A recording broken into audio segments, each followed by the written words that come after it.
green-winged macaw.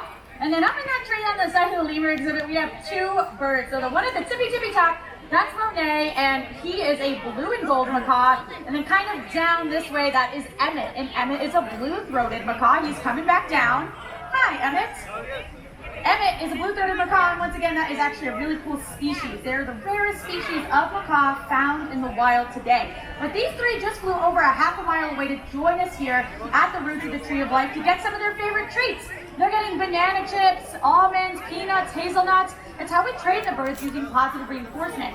We don't speak their language and they don't speak ours, but we do know what some of their favorite snacks are. So we're going to give them those treats when they do things that we want to see more of and hope that we see that behavior over and over again. And that's the basis of positive reinforcement training. That's how we train all the birds here at Winged Encounters.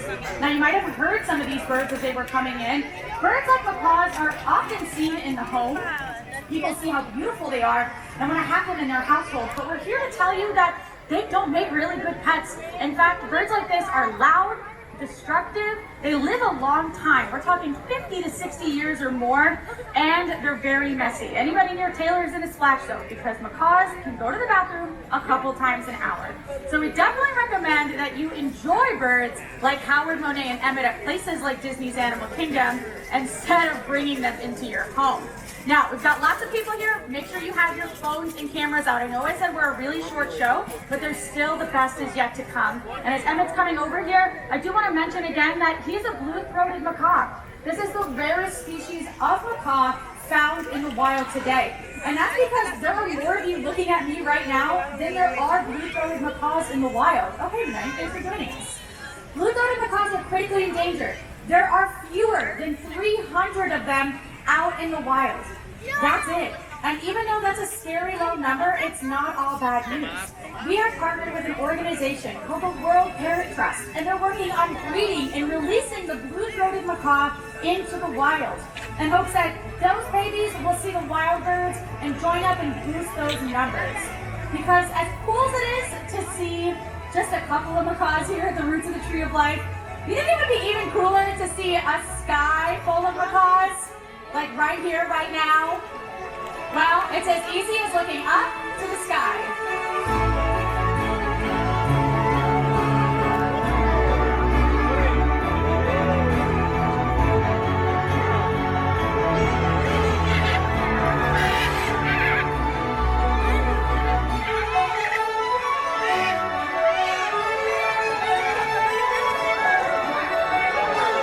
Now, these birds are coming in, they're flying right over the tops of your heads.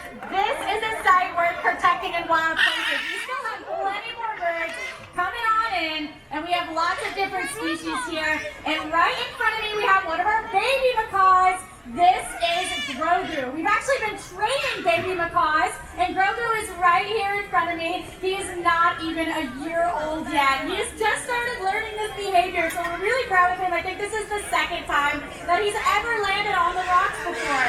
But as quickly as these birds came in, it looks like they're ready to take off on their next adventure.